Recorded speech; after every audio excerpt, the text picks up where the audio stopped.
Hey guys, welcome in this video, and we will be resuming your chapter number 4, question number 5, illustration number 5. Right, ये देखिए यहाँ पर illustration number 5 आ रही है. इसको मेरे साथ रीड करिएगा. मैं भी अपनी बुक से रीड कर रहा हूँ, आप भी अपनी बुक से रीड करिएगा. यहाँ पर देखिए, ट्रायल बैलेंस गिवन है ओमेगा लिमिटेड का एज ऑन 31 मार्च 2022, जिसमें कुछ डेबिट बैलेंस और क्रेडिट बैलेंस आ रहा है. जैसे मैंने आपको बताया कि ट्रायल बैलेंस में डेबिट और क्रेडिट बैलेंस ही आता है.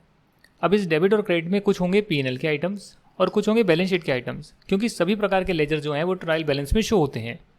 P&L वाले आइटम्स को हम प्रॉफिट एंड लॉस में डालते हैं और देखते हैं साल का नेट प्रॉफिट कितना आया है, जो अल्टीमेटली रिजर्व एंड सरप्लस में जाकर ऐड हो जाता है. और बैलेंस शीट आइटम्स को हम बैलेंस शीट में शो करते हैं.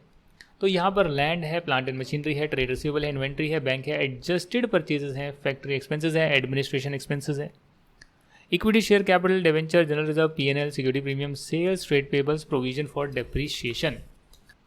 उसके बाद है सस्पेंस अकाउंट और कुछ और भी यहाँ पर आ रहे हैं. डेबिट बैलेंस जिसमें सेलिंग एक्सपेंस, डिवेंचर इंटरेस्ट और इंटरिम डिविडेंड पेड है. इन्होंने तो सिर्फ डेबिट और क्रेडिट बैलेंस लिख कर दे दिया है. साथ ही में लिखते हैं ऑथराइज कैपिटल कितनी है, वो भी आपको बताया है. Company on advice of independent valuer wish to revalue, अभी रीवैल्यू किया नहीं है, विश कर रहे हैं कि लैंड को रीवैल्यू कर देंगे 3,60,000 पे, जो कि अभी आ रहा है 2,20,000. तो यानी कि रीवैल्यूएशन रिजर्व क्रिएट हो जाएगा और लैंड की वैल्यू बढ़ जाएगी. यही तो लिखा है और तो कुछ नहीं लिखा है. फाइनल डिविडेंड जो है 10% की रेट पर डिक्लेयर किया गया है. ओके, यहाँ कुछ सस्पेंस अकाउंट है 4,000 रुपीज़ जो आ रहे हैं cash receive for the sale of some of the machinery on 1 April 2021. The cost of machinery was 10,000 and the accumulated depreciation thereon being 8,000. ये कहते हैं कि सस्पेंस अकाउंट में 4,000 जो है वो कैश रिसीव हुआ है फ्रॉम सेल ऑफ मशीनरी, जिसकी कॉस्ट 10,000 थी और उस पर डेप्रिसिएशन जो है वो 8,000 का ऑलरेडी लग चुका था. Depreciation is to be provided on plant and machinery at 10% on cost. तो अगर आप यहाँ देखेंगे डेप्रिसिएशन की एंट्री नहीं करी हुई है, डेप्रिसिएशन चार्ज नहीं किया हुआ है, तो यानी कि ट्रायल बैलेंस में कुछ चीज़ें अभी नहीं करी हुई है, आपको वो एंट्री यहाँ पास करनी है. उसके बाद आप कह सकते हैं नया ट्रायल बैलेंस बनेगा, जिससे आप P&L और बैलेंस शीट बनाएंगे. दूसरी चीज़, आप डायरेक्टली जो है P&L बनाएं, आप डायरेक्टली जो है बैलेंस शीट बनाएं, उसके शेड्यूल्स बनाएं और जो एंट्रियाँ पास करनी है उससे जो भी इम्पैक्ट होगा वो डायरेक्टली P&L और बैलेंस शीट में आप ले लें. करेक्ट. तो यहाँ पर आप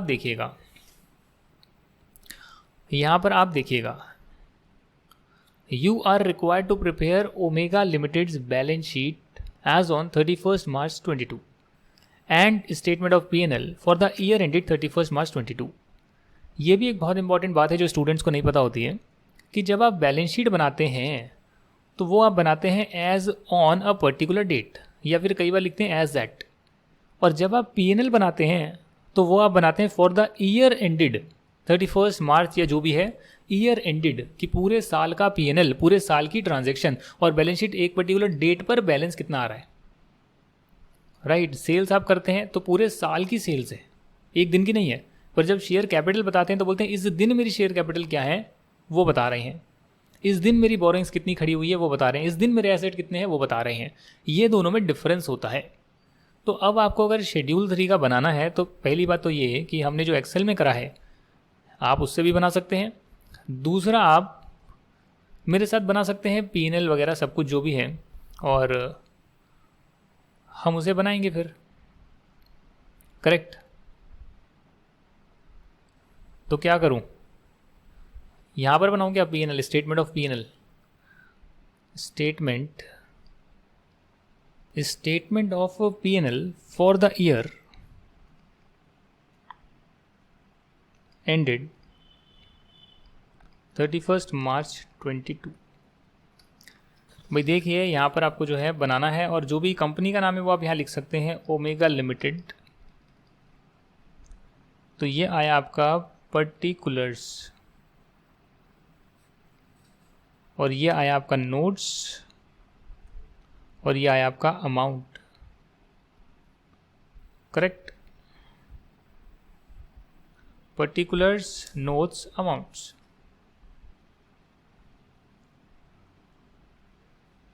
अब यहाँ पर जो है सबसे पहले हम लिखते हैं revenue from operation, revenue from operations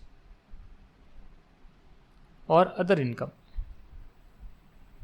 मतलब फॉर्मेट आपको याद होना चाहिए। अब इसमें अगर कोई आइटम नहीं आए या कोई आइटम मिसिंग है तो उस लाइन आइटम को शो करने की आवश्यकता नहीं है।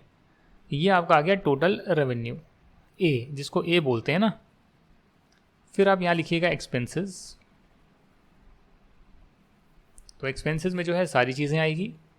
आपने परचेजेस कितना करा, चेंज इन स्टॉक क्या था, चेंज इन इन्वेंट्री क्या है, अगर कंज्यूमेबल्स परचेज करें तो वो भी आप यहाँ डालेंगे।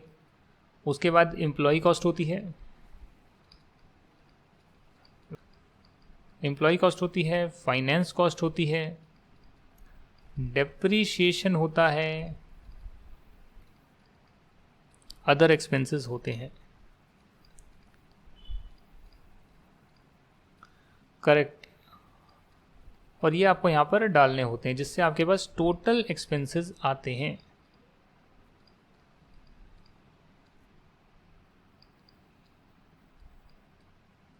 यहाँ पर आप जो हैं प्रॉफिट बिफोर टैक्स निकाल सकते हैं, प्रॉफिट बिफोर टैक्स, और अगर टैक्स है तो माइनस कर कर प्रॉफिट आफ्टर टैक्स निकाल सकते हैं। करेक्ट। तो ये जो है आपका काम यहाँ पर हो जाएगा। अब हमें जो है क्वेश्चन देखना है, क्वेश्चन में क्या क्या चीज़ें गिवन है। तो पीएनएल का ये तो ओपनिंग बैलेंस है, ये तो रिजर्व एंड सरप्लस का ही पार्ट है पीएनएल का बैलेंस। इस बार का प्रॉफिट कितना आया वो इसमें ऐड हो जाएगा। तो वो करने के लिए आप यहाँ देखेंगे सेल्स आ रही है 700 लैक्स में है ना, अच्छा 700,000, तो 700 और फिर 3 0 लग जाएंगे तो 7 लाख हो जाएगा। Trade payable, provision for depreciation, अच्छा प्रोविजन फॉर डेप्रीशिएशन बनाया हुआ है, अच्छा। Suspense account, okay. Selling expense, debenture interest. तो अगर क्रेडिट साइड पर देखा जाए तो यहाँ पर क्या है, सिर्फ सेल्स आ रही है और कुछ भी नहीं है, अदर इनकम कुछ भी नहीं है। एक बार नोट्स टू अकाउंट चेक कर लेते हैं।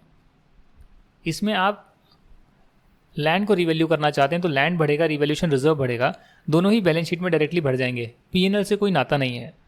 डिविडेंड जो है वो पीएनएल के बाद एंट्री आती है डिविडेंड की। पीएनएल के बाद जो रिजर्व एंड सरप्लस आता है, पीएनएल का बैलेंस आता है, उससे डिविडेंड आप माइनस करते हैं और उसका आप अदर लाइबिलिटी बनाते हैं कि हमें देना है। डेप्रीशिएशन जो है प्लांट एंड मशीनरी का 10% ऑन कॉस्ट लगना था।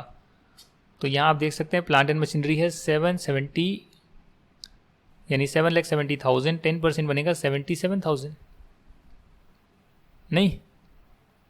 तो plant and machinery cost per आ रही है। प्रोविजन फॉर डेप्रीशिएशन, अच्छा इतना प्रोविजन ऑलरेडी बन चुका है तो ये एक्यूमुलेटेड डेप्रीशिएशन है, इस साल का डेप्रीशिएशन नहीं है। डेप्रीशिएशन जो है वो आप 10% लगाएंगे प्लांट एंड मशीनरी पर। बट यहाँ पर ये भी दे रखा है कि सस्पेंस अकाउंट जो है उसमें 4,000 ऐसे आ रहे हैं जो कैश आपको रिसीव हुआ है सेल ऑफ मशीनरी पर। 1 अप्रैल को आपको रिसीव हुआ था। जिस मशीन की कॉस्ट 10,000 थी उस पर एक्यूमुलेटेड डेप्रीशिएशन 8,000 का था, यानी उसकी वैल्यू कुल 2,000 रुपये की थी। वो आपने 4,000 में बेचा और जब 4,000 में बेचा तो क्या हुआ होगा, बैंक अकाउंट डेबिट हुआ होगा, सस्पेंस अकाउंट को क्रेडिट कर दिया, तो सस्पेंस अकाउंट में क्रेडिट बैलेंस आ रहा है। तो इसका मतलब ये है कि जो 4,000 रुपीज़ है जो रिसीव हुए हैं, कॉस्ट तो 2,000 की ही थी, बाकी 2,000 आपका क्या हो गया, profit on sale of fixed asset या machinery, profit on sale of plant and machinery. तो 4,000 में से यह थाउजेंड्स में है ना, 3 0 लगे हुए हैं, 2,000 आपका प्रॉफिट है और 2,000 जो है वो आपकी कॉस्ट है। तो अगर आप यहाँ पर देखें तो ये प्लांट एंड मशीनरी तो एट कॉस्ट आ रही है 31 मार्च 2022 की, और यहाँ पर जो प्लांट एंड मशीनरी बिका उसमें आपने जो एंट्री करी वो आपने क्या एंट्री करी, सिर्फ आपने एंट्री करी bank account debit to suspense account 4,000 आपने ये एंट्री करी। बट अल्टीमेटली आपको क्या करना चाहिए था, करेक्ट एंट्री क्या होनी चाहिए थी, करेक्ट एंट्री होनी चाहिए थी कि बैंक अकाउंट में डेबिट तो हो रहा है 4,000, बट आप यहाँ पर जो है एक्यूमुलेटेड डेप्रिसिएशन जो है 8,000 का उसको भी डेबिट करें, जो मशीनरी अकाउंट है कॉस्ट पर आ रहा है 10,000 का उसको भी यहाँ पर डालें, और साथ में जो 2,000 रुपये हैं उसको आप profit on sale of machinery 2,000 यहाँ पर डालें। तो ये करेक्ट एंट्री होनी चाहिए थी। एंट्री क्या कर दी, bank account debit 4,000 to suspense account, correct, ये एंट्री कर दी गई है। तो बैंक अकाउंट तो यहाँ पर जाना था, यहाँ पर चले गया, इसकी तो कोई दिक्कत नहीं है। यहाँ पर बाकी दिक्कत है, ये जो सस्पेंस अकाउंट में डाला है इसको ठीक करना पड़ेगा जी। सस्पेंस अकाउंट में जो है वो यहाँ पर इम्पैक्ट गया है 4,000 रुपये का। तो इसके लिए आप क्या करेंगे, सस्पेंस अकाउंट जो है उसको तो छोड़िए, आप जो है एक्यूमुलेटेड डेप्रिसिएशन जो डेबिट होना चाहिए था उसको आप डेबिट कर देंगे, तो 8,000 से जो है वो कम हो जाएगा। ये जो प्रोविजन फॉर डेप्रिसिएशन है ये 8,000 रुपये से कम हो जाएगा, तो इसमें से 8,000 माइनस कर दीजिए, 1,64,000 आएगा। और प्लांट एंड मशीनरी से 10,000 माइनस कर दीजिए तो आएगा 760। ये कॉस्ट पर है प्लांट एंड मशीनरी। आप कहेंगे सर ये तो 31 मार्च का गिवन है और ये जो आपने बेचा वो तो आपका 1 अप्रैल को बेचा, तो ये माइनस कर क्यों नहीं आ रहा है? इसलिए नहीं आ रहा है क्योंकि एंट्री गलत पास करी गई है और इस पर इम्पैक्ट लिया ही नहीं गया था।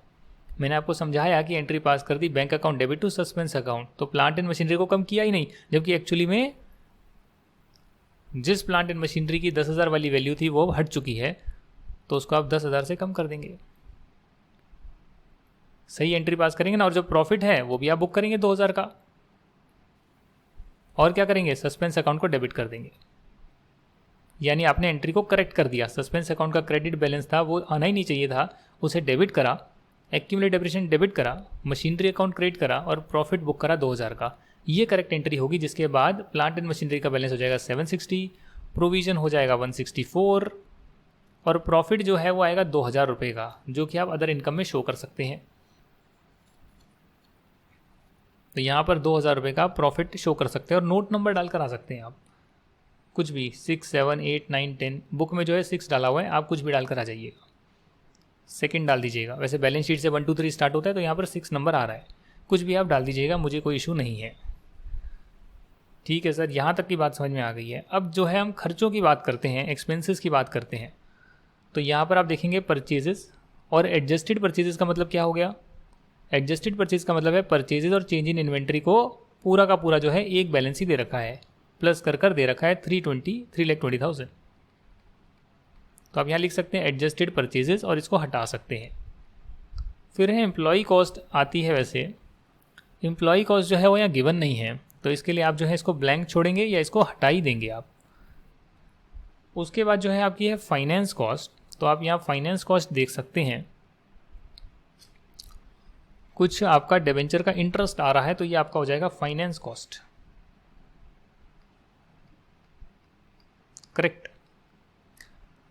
और उसके बाद आपका होगा डेप्रिसिएशन। डेफिनेटली आप डेप्रिसिएशन बुक करेंगे, आपने डेप्रिसिएशन बुक किया ही नहीं है सर, तो कैसे बुक करेंगे। प्लांट एंड मशीनरी की जो एक्चुअल वैल्यू है, अब जो बचे हैं प्लांट एंड मशीनरी 760,000 के, 7,60,000 के, उस पर आप 10% का डेप्रिसिएशन लगाएंगे, जो यहाँ पर दे रखा है 10% डेप्रिसिएशन ऑन कॉस्ट। तो स्ट्रेट लाइन मेथड फॉलो किया जाता है। ये हो गया आपका, क्या हो गया यहाँ पर, इसको एक सेकेंड, ये 2,000 और ये 76,000। चाहे तो नोट नंबर डालकर आ सकते हैं, उसमें डिटेल में दिखा सकते हैं।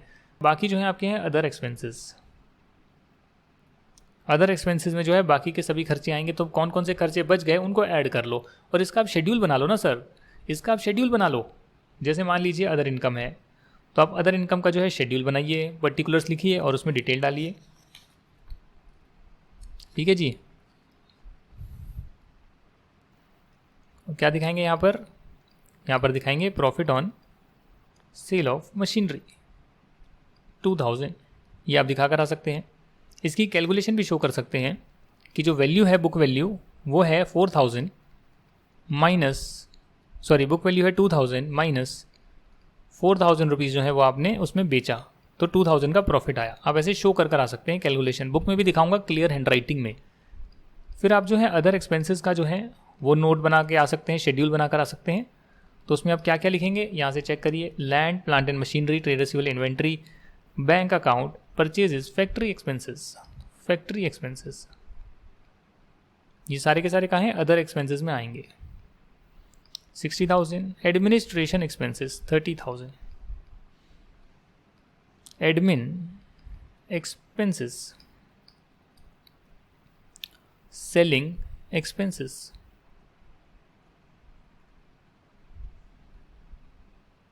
$30,000। तो ये सारा कितना हो गया टोटल?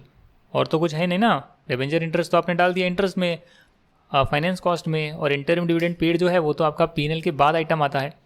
तो ये हो गया 60, 60, 60, 120, 1,20,000। तो 1,20,000 आप यहाँ डाल देंगे, करेक्ट। अब अगर आप इसको टोटल करेंगे 3,20,000 को, 2,000 को, 76,000, 1,20,000 को, तो ये टोटल आएगा 5,36,000। और प्रॉफिट बिफोर टैक्स आ जाएगा आपका 1,66,000, करेक्ट। टैक्स जो है, टैक्स का पोर्शन दे ही नहीं रखा कि कितना टैक्स लगाएंगे, प्रोविजन कितना बना हुआ है, तो इसको आप इग्नोर कर सकते हैं। और इसी के साथ जो है आपका पीएनएल तैयार हो जाएगा। देखिए प्रॉफिट एंड लॉस कैसे बनाएंगे। पहले स्टैंडर्ड फॉर्मेट आप बना सकते हैं, और स्टैंडर्ड फॉर्मेट जो मैंने बनाया उसके बाद मैंने यहाँ पर कुछ चीज़ें कट कर दी है। आप ये देख सकते हैं कि फॉर्मेट बना रहे हैं तो वो आइटम है या नहीं है। अगर नहीं है तो उसको दिखाने की भी ज़रूरत नहीं है। Revenue from operation, other income, total revenue, and then expenses में सभी purchase, change in inventory, finance cost, depreciation, other expenses, सब कुछ आएगा। Profit before tax minus tax, profit after tax. जो चीज़ें हैं जिसमें और चीज़ें हैं, कैलकुलेशंस वगैरह शो करनी है, तो उसके लिए आप नोट्स बनाकर आ सकते हैं। और नोट्स में जो है नोट नंबर के सामने आप हेडिंग डालेंगे और उसकी कैलकुलेशन लिखेंगे, कैसे 2,000 आया है, फाइनेंस कॉस्ट में डिबेंचर इंटरेस्ट आ रहा है, अदर एक्सपेंसेस में ये तीनों का सम आ रहा है। कभी भी पेपर में क्वेश्चंस आते नहीं है, बट एक बार भी अगर 10 नंबर का भी आ गया तो आपको पता तो होना चाहिए कि कैसे करना है। यहाँ तक की बात क्लियर। तो अब आपका आता है बैलेंस शीट। तो बैलेंस शीट जो है उसके लिए आप डायरेक्टली जो है नोट से स्टार्ट कर सकते हैं। और नोट से स्टार्ट करें, फॉर्मेट ना बनाएं ये वाला, पहले आप सीधा ही नोट से स्टार्ट करें जो यहाँ पर गिवन है, नोट्स टू अकाउंट्स। तो शेयर कैपिटल में सबसे पहले ऑथराइज्ड कैपिटल आती है।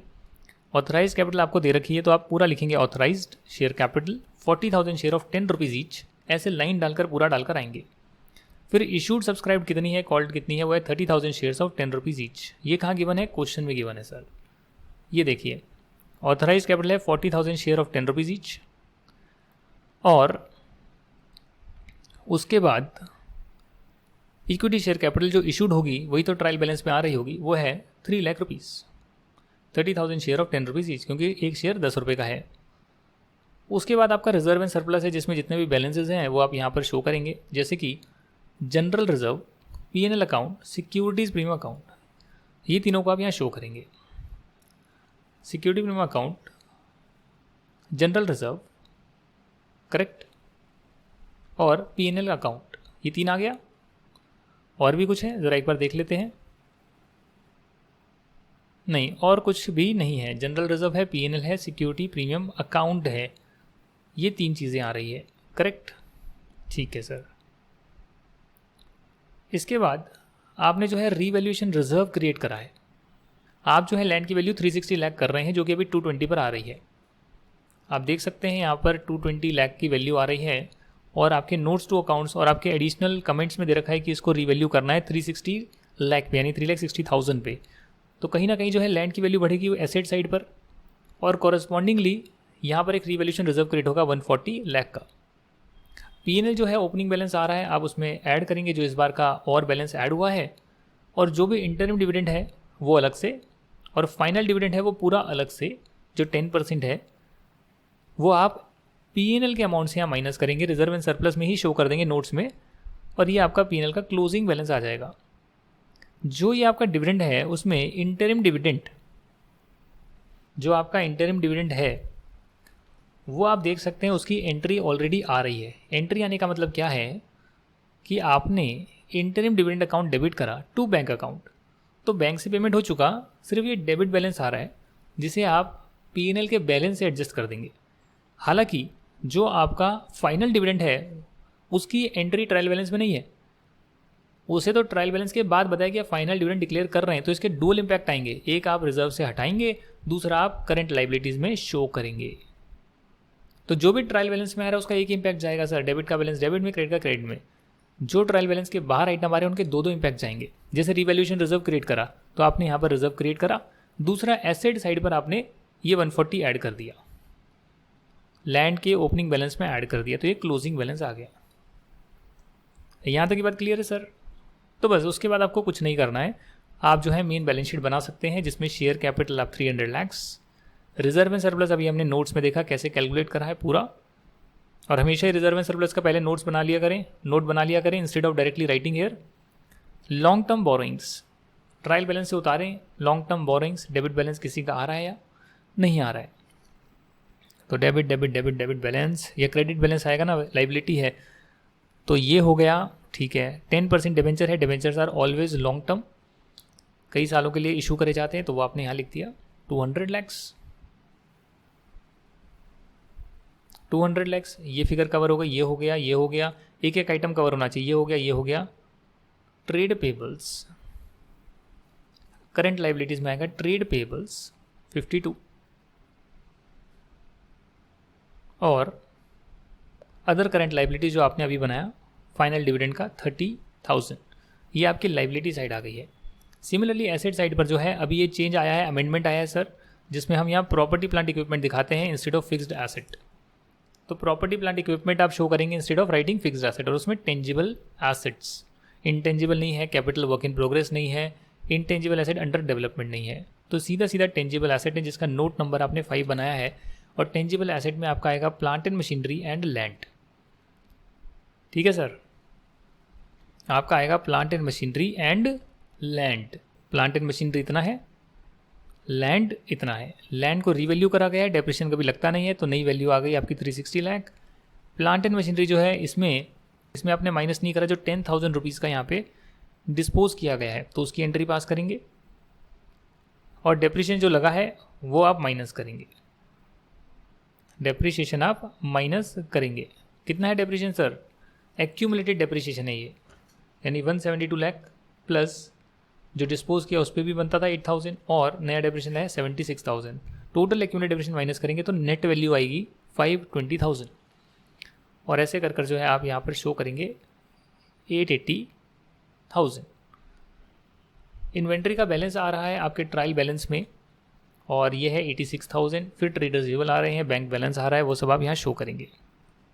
Inventories, trade receivable and cash and bank balance, इसका कोई नोट नंबर नहीं है, डायरेक्टली आपने देखकर उतार दिया है। ये देखिए आप 96, 86, 20, तो 96, 86, 20। अब ये अगर आपको बैलेंस शीट मैच करानी है तो उसका क्या रामबाण उपाय है? देखिए, ट्रायल बैलेंस तो आपका हमेशा ही मैच्ड है, डेबिट और क्रेडिट आपस में इक्वल है। अगर आप क्रेडिट डेबिट को पीएनएल में डाल दें जो उसके आइटम है, और बाकी का क्रेडिट डेबिट जो है वो आप बैलेंस शीट में डाल दें, पीएनएल का बैलेंस को रिजर्व एंड सरप्लस में डाल दें, तो सारी चीज़ें मैच करेगी। प्रॉब्लम कहाँ आ जाती है? जब आपके पास ये एडिशनल इन्फॉर्मेशन गिवन होती है, यहाँ पर दिक्कत आ जाती है, क्योंकि एडिशनल इन्फॉर्मेशन में आपको कहीं ना कहीं 2 इम्पैक्ट डालने पड़ते हैं हर चीज़ के, तो वो 2 इम्पैक्ट आपको बिना एंट्री के डालने हैं। आपने हमेशा सीखा है पहले एंट्री करेंगे, फिर ट्रायल बैलेंस नया बनेगा, फिर उसके हिसाब से आप बैलेंस शीट या पीएनएल बनाएंगे। यहाँ पर आपको ऐसा नहीं करना है, यहाँ पर आपको एडिशनल इन्फॉर्मेशन का इम्पैक्ट डायरेक्टली लेना है। जैसे ऑथराइज कैपिटल है, इसका कोई इंपैक्ट नहीं होता, तो ये तो एक एक्स्ट्रा इन्फॉर्मेशन है जिसे नोट्स में दिखाना है, तो ये आपका पॉइंट कैंसिल हो गया। उसके बाद आपने कहा कि लैंड रीवैल्यू हुआ है, तो आपको पता है भैया एक रीवैल्यूएशन रिजर्व एंड सरप्लस में ऐड होगा, क्रेडिट बैलेंस, दूसरा लैंड की वैल्यू भी इतने से बढ़ेगी, तो 2 इम्पैक्ट ले लिए। फाइनल डिविडेंड का मतलब है रिजर्व एंड सरप्लस कम होगा, साथ में अदर करंट लायबिलिटीज में शो होगा, तो 2 इम्पैक्ट ले लिए। सस्पेंस अकाउंट जो है उसमें 4,000 का जो बैलेंस आ रहा है वो एंट्री हो गई थी bank account to suspense account, उसको रिवर्स करेंगे, करेक्ट एंट्री पास करेंगे, जिसका इम्पैक्ट जो है प्लांट एंड मशीनरी अकाउंट में जाएगा, एक्यूमुलेटेड डेप्रिसिएशन अकाउंट में जाएगा, और profit on sale of fixed asset में जाएगा। तो वो सारे अकाउंट इम्पैक्ट हो गए, उसे भी आप शो करेंगे। और उसके बाद जो है डेप्रिसिएशन जो है उसे आप प्रोवाइड करेंगे प्लांट एंड मशीनरी पर 10% कॉस्ट, तो डेप्रिसिएशन की एंट्री क्या होगी, प्लांट एंड मशीनरी कम हो जाएगा और डेप्रिसिएशन अकाउंट डेबिट हो जाएगा। तो हर चीज़ के आपने डुअल इम्पैक्ट लिए, और डुअल इम्पैक्ट अपने माइंड में लिए या साइड में कहीं पे वर्किंग नोट में ले लिए, और उसका पूरा जो है हमने डील करा। तो अगर एक चार्टर्ड अकाउंटेंट बनना चाहते हो तो ये तो आपको आना ही चाहिए कि कैसे आपको जो है खेलना है, प्लस माइनस करके खेलना है। हालांकि क्वेश्चंस पूछे नहीं जाते, इवन सीए फाइनल में भी नहीं कर पाएंगे लोग, कई लोग नहीं कर पाएंगे। कंसोलिडेटेड आ जाती है बैलेंस शीट बनानी और बहुत इंपॉर्टेंट चीज़ें आती है, वो कर ही नहीं पाते हैं। सीए बनने के बाद भी दिक्कत होती है लोगों को, तो फिर काहे के सीए बन रहे हो भैया। जो मैंने डुअल इम्पैक्ट का आपको सीक्रेट बताया है डेबिट क्रेडिट वाला, और एडिशनल नोट में कैसे डुअल इम्पैक्ट लेना है और फिर आपको आगे उसे शो करना है, अगर वो ट्रिक समझ में आ गई तो आप कर सकते हैं। इसी के साथ जो है आपका जो क्वेश्चन नंबर 6 है, इलस्ट्रेशन नंबर 6 है, हरिया केमिकल लिमिटेड, ये आपका होमवर्क है। ट्रायल बैलेंस गिवन है, आपको बैलेंस शीट और पीएनएल बनाना है। तो जब भी बनाएं एडिशनल इन्फॉर्मेशन, यहाँ तो कुछ खास है नहीं, तो ये तो बहुत आसानी से आपका बन जाएगा। तो इसको आप खुद बनाएं और प्रॉपर जो है नोट्स टू अकाउंट्स के साथ आप सारी चीज़ें तैयार करें। तो पूरा फॉर्मेट या ढांचा क्रिएट कर लें, बैलेंस शीट क्या है, पीएनएल क्या है, ऐसे जो मैंने आपको करवाया है पूरा ढांचा, पूरा बैलेंस शीट का फॉर्मेट क्रिएट कर लें, सारे आइटम्स लिख लें, लाइबिलिटी साइड के, एसेट साइड के। जो नहीं आएगा वो फिर ब्लैंक जाएगा, शो करने की ज़रूरत नहीं है, बट फिर भी to be on a safer side सारी चीज़ें भी लिख लोगे तो कुछ नुकसान नहीं है ना। फिर पीएनएल का जो स्टेटमेंट बनेगी वो ऐसे वर्टिकल फॉर्मेट में बनेगी। तो रेवेन्यू ऊपर आएगा और एक्सपेंसेस नीचे आएगा। एक्सपेंसेस में जो कैटेगरीज हैं वही आएंगे, अगर उसमें कोई फर्दर डिटेल है तो नोट नंबर डालकर बाकी डिटेल बाद में आएगी। ऐसे कर आप ये बनाएं और फिर जो है उसके बाद शेड्यूल्स बनाएं।